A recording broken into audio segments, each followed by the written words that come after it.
사순절 시작 첫날입니다.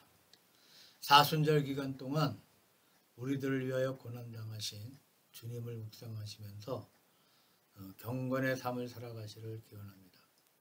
오늘 말씀의 제목을 인생의 3단계라고 정했습니다. 구약의 본문에서 아브라함의 일생을 생각해 볼 때 창세기 22장은 그 아들 이삭을 모리아 산상에서 하나님 앞에 바친 유명한 사건입니다. 아브라함은 믿음의 조상이라고 합니다. 그의 신앙적 행위 가운데서도 이 행위야말로 절정에 달했다고 할 수가 있습니다.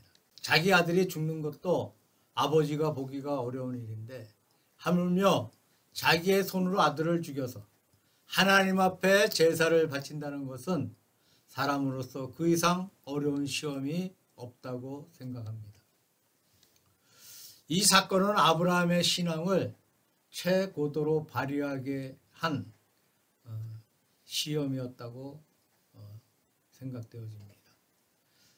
아브라함이 젊었을 때 하나님의 부르심을 받아 갈대아 우르를 떠나 하란을 향해 갔습니다. 거기에서 얼마 동안 살다가 그의 아버지 데라가 죽고 또 모든 일가 친척도 그것에 남겨두고 두 번째 하란을 떠나 가나안으로 들어갔습니다. 그가 갈대아 우르에서 하란에 이르는 기간이 그의 생애의 1단계라고 볼 수 있고 하란을 떠나서 가나안에 정착해 가는 생애가 제2단계라고 할 수가 있습니다. 그동안 아브라함이 잘한 일도 많고 잘못한 일도 있었습니다. 하나님 앞에 제단을 쌓고 그의 조카 롯과 그리고 이 땅을 나눌 때 그의 조카 롯과 땅을 나눌 때 신앙을 중심으로 산지를 택하고 그 조카가 사로잡혀 갔을 때 그를 찾아내고 하는 등의 행동들 가운데 아브라함의 훌륭한 면모를 볼 수가 있습니다.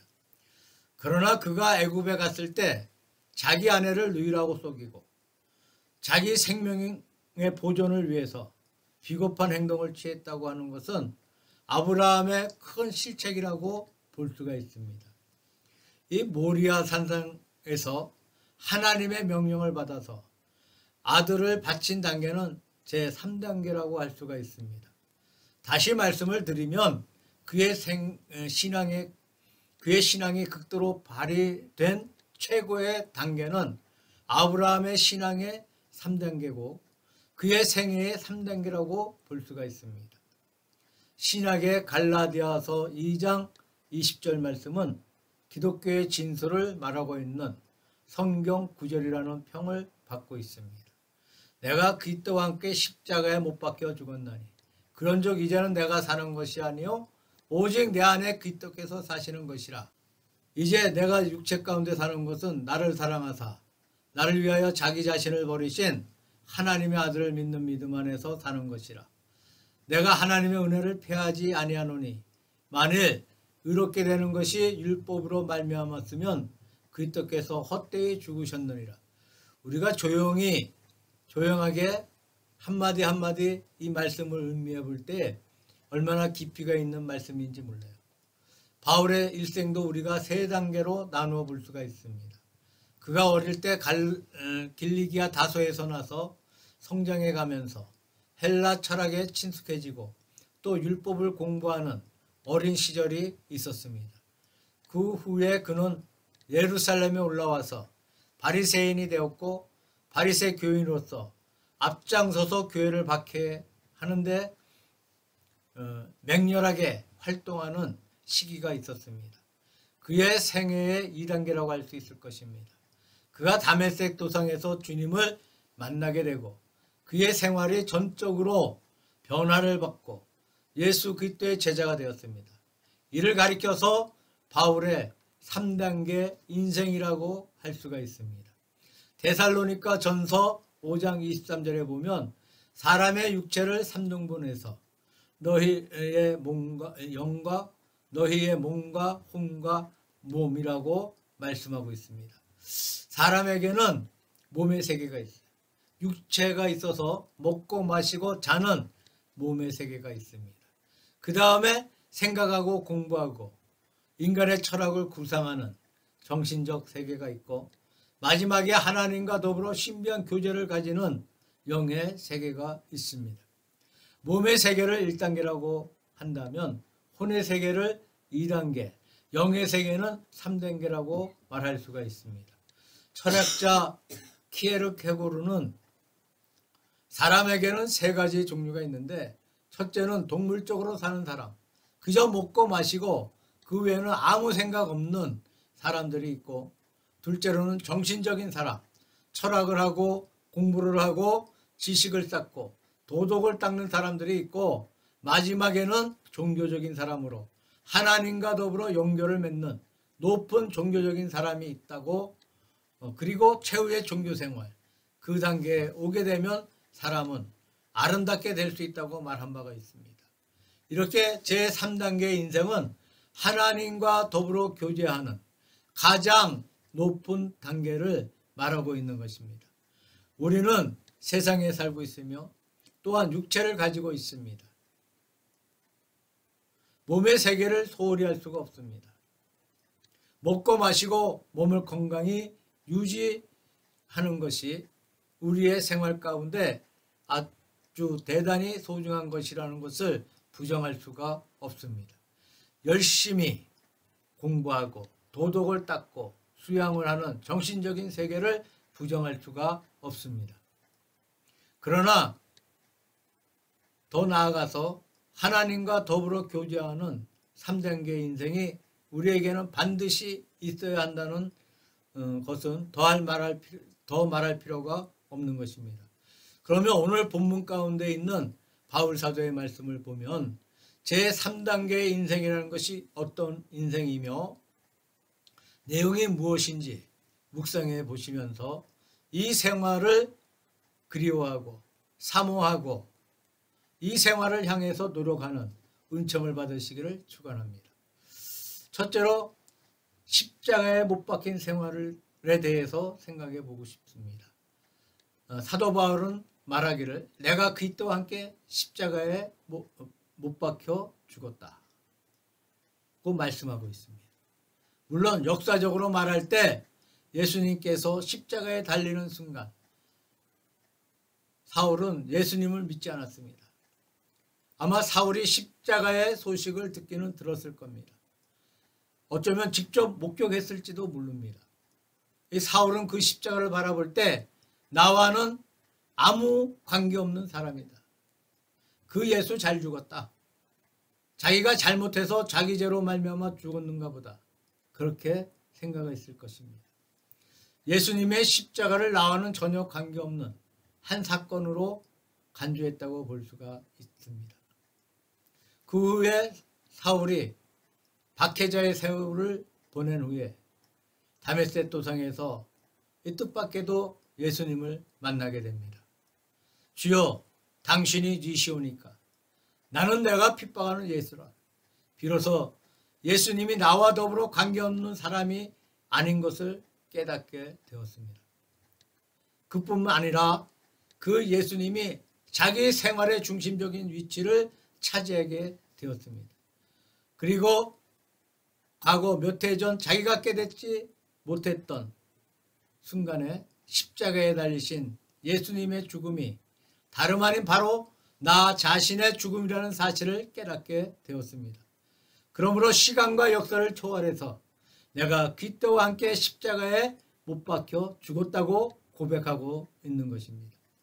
예수님께서 십자가에 돌아가신 것은 바로 나 자신을 위해서 돌아가셨습니다. 다시 말씀드리면 내가 나의 죄값으로 말미암아 그 순간 갈보리 언덕에서 그와 함께 못 박혀 죽었다는 것입니다. 이것은 그리스도의 죽음과 내가 하나가 되는 일치가 되는 사실을 말씀하고 있습니다. 우리가 무엇 때문에 그리스도의 죽음이 필요한 것입니까? 우리가 무엇 때문에 그리스도의 죽음으로 말미암아 구원받는 것입니까? 이것은 사람의 무능성과 관련이 있습니다. 우리가 우리 자신을 볼 때에 우리 인간이 대단히 강하고 강력하다고 생각합니다. 과학을 발전시키고 굉장한 과학의 작품을 만들어내기도 하고 인간의 지식이 발달해서 하나님처럼 아는 것이 많아지고 인간의 도덕도 굉장히 발달되어서 어떤 분은 굉장히 높은 도덕률을 가지고 있는 것을 볼 때 사람이란 유능한 존재, 능력 있는 존재, 무엇인가 할 수 있는 존재라고 느껴지게 됩니다. 그러나 어떤 경우에는 사람이 참 무능한 존재이고 아무것도 못하는 존재라는 결론에 도달하게 되어집니다. 예를 들면 나의 사랑하는 어떤 분이 죽어가고 있는데 내가 어떻게 해야 할 도리가 없습니다. 그저 안타까워하고 괴로워하고 슬퍼하지만 어떻게 할 방법이 없어요. 남은 고사하고 내 자신이 어떤 병에 걸렸을 때에 이 내 자신 앞에 죽음이 임박해 올 때 내가 그것을 어떻게 할 재간이 도무지 없다는 겁니다. 그때 사람은 참으로 무능한 존재라는 생각에 도달하게 됩니다. 한 번은 공자의 한 제자가 공자에게 물었습니다. 사람이 죽으면 어떻게 되겠습니까? 대답하는 말씀이 내가 생전의 사실도 다 모르는데 죽은 후의 사실을 어떻게 알겠느냐? 라고 대답했다는 기록이 있습니다. 한 번은 어떤 분이 석가에게 물었습니다. 사람이 죽은 후에 어떻게 되는 겁니까? 그때 석가는 묵묵하게 대답하지 아니했다는 기록이 있습니다. 묵묵무답이었다는 것은 내가 알 수 없다라는 대답이었던 것입니다.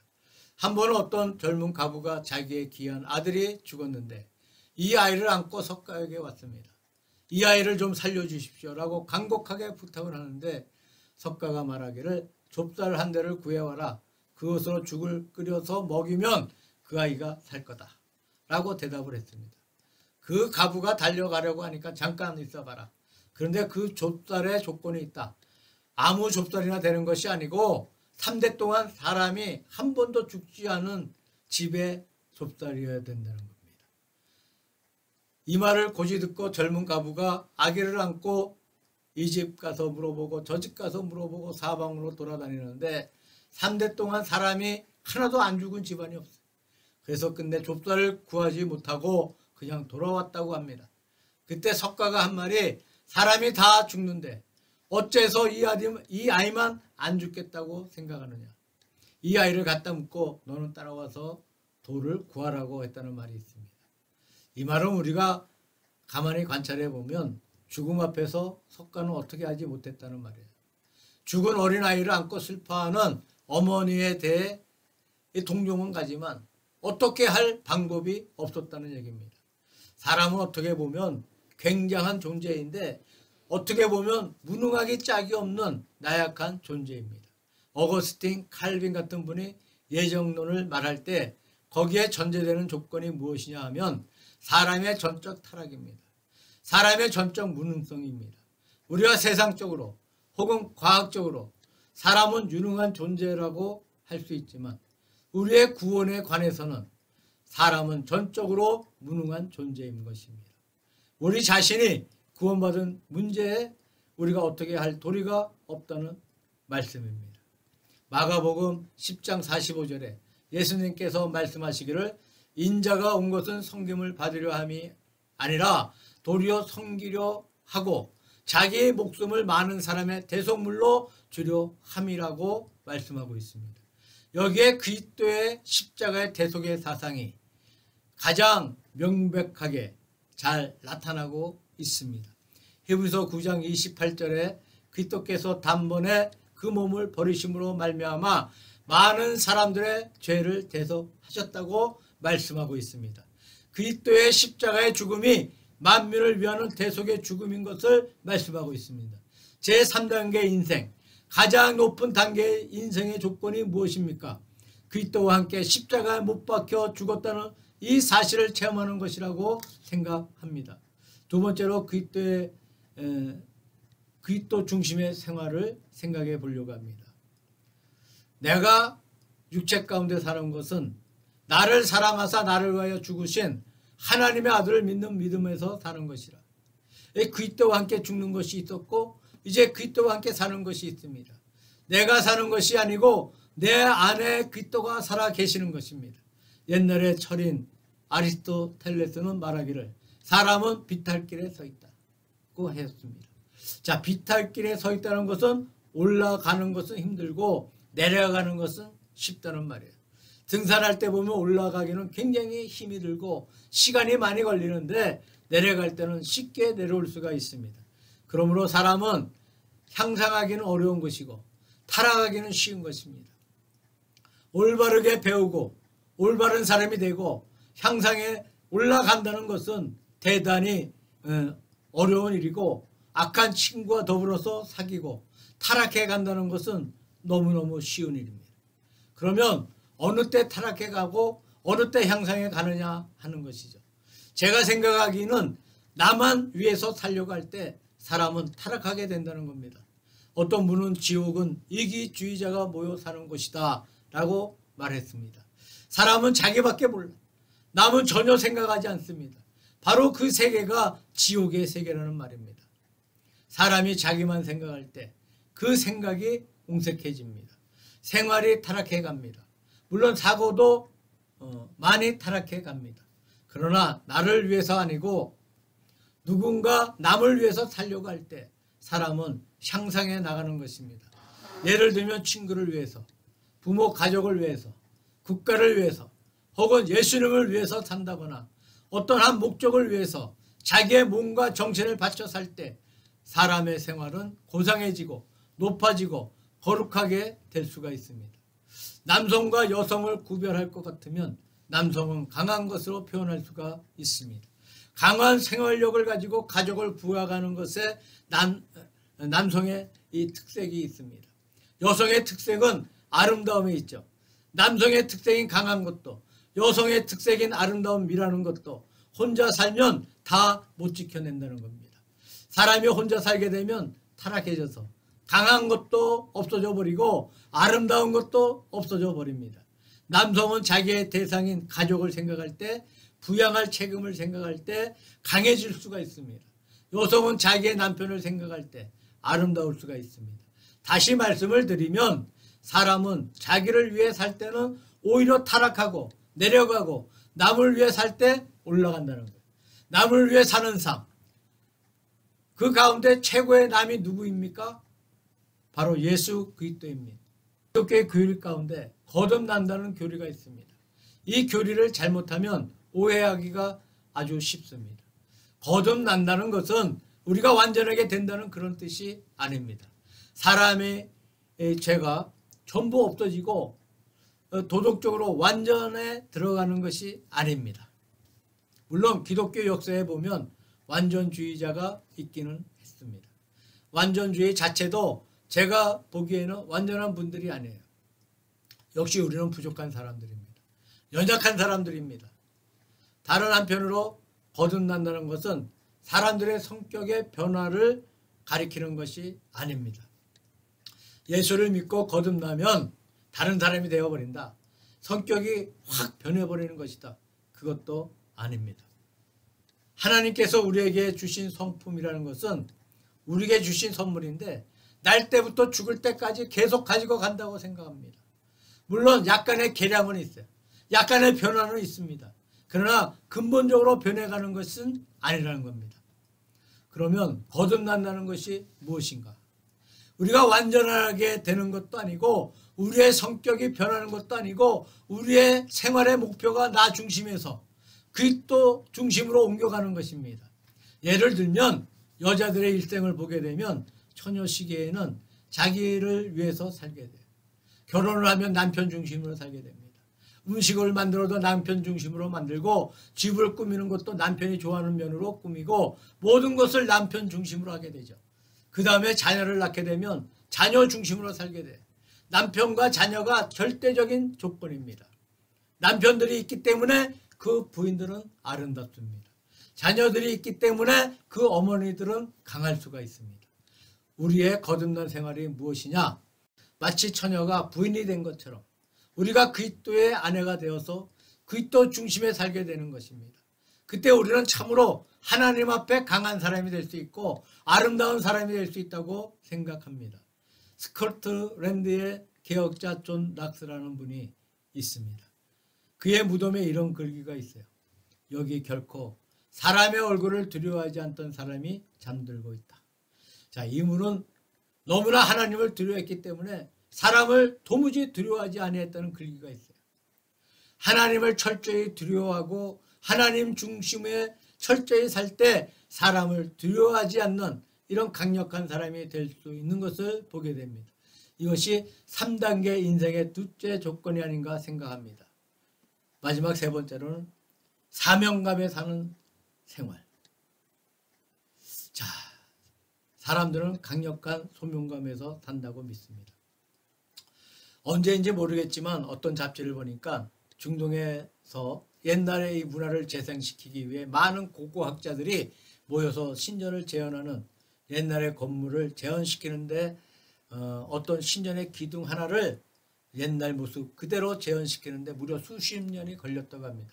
거기에 그분의 간증담이 나와 있는데 돌 파편 하나를 주워 모으기 위해서 사방을 헤매어 다니다가 작은 돌 한 개를 60km 밖에서 구해와 대보니까 꼭 맞았다고 하는 얘기가 있습니다.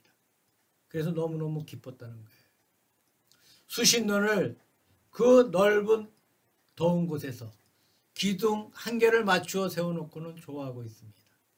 저는 그것을 읽어보면서 그 세계를 이해하지 못한다면 그 세계가 얼마나 어리석은 세계로 보일까라고 생각했습니다. 그러나 그분은 왜 좋아하고 있는 것이냐? 거기에 자기의 사명을 가지고 있었기 때문에 옛날의 문화를 재현시켜서 그 문화를 가지고 현대인들에게 어떤 감동과 어떤 유익을 준다는 사명감 때문에 고생을 어렵게 생각하지 않고 어려움을 느끼지 않고 어려움 가운데서도 기쁘고 만족하며 살고 있다는 것입니다. 마태복음 4장에 보면 예수님께서 베드로 형제에게 하시는 말씀이 있어요. 나를 따라오너라. 내가 너희를 사람 낚는 어부가 되게 하여 주마. 라는 말씀이에요. 사람 낚는 어부가 되는 것이 베드로의 사명이었습니다. 사도행전 9장에 보니까 바울 사도가 부르심을 받을 때 주님께서 하시는 말씀 가운데 너는 나의 그릇이 되어서 이방 사도가 될 것이다 라고 했습니다. 이방의 사도가 바울의 사명이었어요.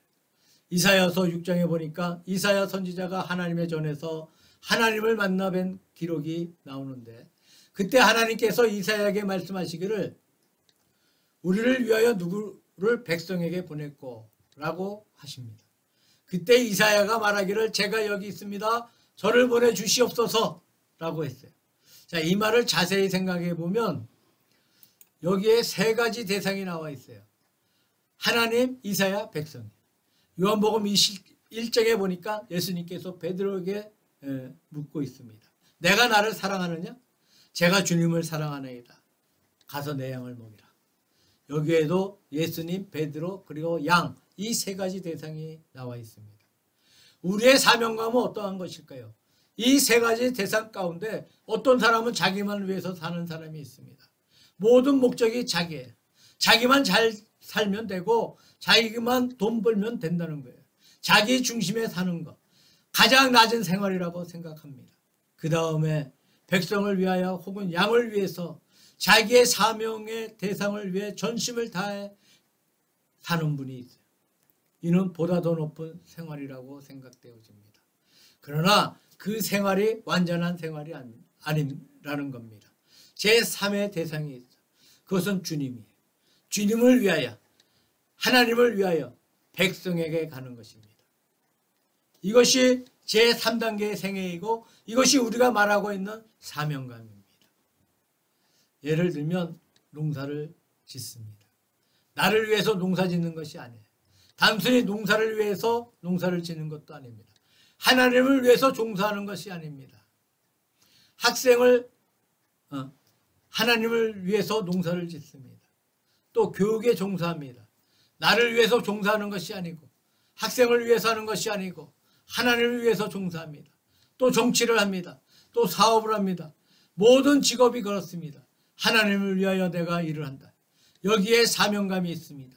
어떤 글을 보니까 미국에서 닉슨 대통령이 현직에 있으면서 워터게이트 사건 때문에 굉장히 공격을 받고 할 수 없어 요동에 밀려서 사임을 했습니다.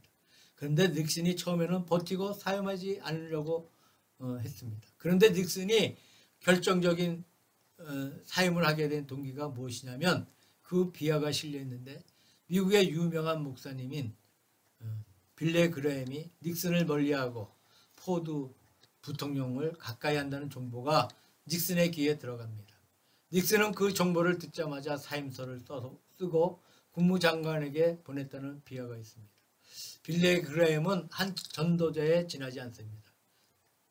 그는 나이 30세부터 복음 전도를 시작했고 지금은 고인이 되었습니다만 하늘나라에 갈 때까지 변함없이 오직 복음 선교에만 몰두하셨습니다. 자, 빌레 그레햄이 자기를 멀리하고 포드를 가까이 한다면 미국 사람 전체가 다 자기를 멀리할 것이고 포드를 가까이 할 것이니 이제 내 시대는 끝장이 났다고 보고 닉슨이 대통령직을 단념하고 사임서를 썼다는 이야기가 있습니다. 빌레 그레햄은 정치가도 아닙니다. 국회의원도 아닙니다. 이게 전도자인데 전도의 자기의 사명을 느낄 때부터 거기에 몰두하는 사람인데 대통령을 움직였어요. 미국의 정계를 좌지할 수 있는 힘을 가졌다는 말입니다. 우리가 충실한 사명에 살 때, 우리가 충실하게 사명감에 살 때 거기에 참된 생의 보람이 있습니다. 거기에 참된 생의 즐거움이 있습니다. 생의 만족이 있는 줄로 생각합니다. 유명한 웨슬레 형제가 있습니다. 이 두 형제가 협력해서 감리교를 창설했어요. 요한 웨슬레는 일생을 통하여 하루 2번 설교를 했다고 합니다. 매 주일만 한 것이 아니고 매일 하루에 2번씩 설교를 했다는 말이 있습니다. 그는 10,000권의 서적을 읽었는데 그 중에도 말을 타고 다니면서 읽은 서적이 굉장히 많다고 합니다. 수백 권의 글을 썼습니다. 세계는 나의 교구다 라는 말을 했습니다. 전 세계에 다니면서 복음을 전도하는 그런 욕망을 가졌습니다. 그 동생 찰스 웨슬레는 음악가로 성가를 지었어요. 놀랍게도 일생을 통해서 무려 6,000곡의 성가를 지었다고 합니다. 평균을 내보면 하루에 몇 개씩 될 수가 있지 않겠습니까? 놀라운 역사를 이룩하여 나갔습니다. 형은 설교의 말씀을 통하여, 아우는 음악을 통하여 감리교라는 교단을 만들어냈던 것입니다. 어떻게 철두철미한 사명감에서 이런 놀라운 일이 이루어진 것으로 이렇게 철두철미한 사명감에서 이런 놀라운 일들이 이루어진 것으로 생각합니다. 우리의 삶이 3단계에 도달할 때 참으로 그 삶은 거룩한 생활이 됩니다. 아름다운 생활이 됩니다. 즐거운 생활이 됩니다. 만족한 생활이 될 수 있다고 믿습니다. 제3단계의 삶은 그리스도와 더불어 같이 십자가에 못 박혀 죽는 것을 체험하는 삶입니다.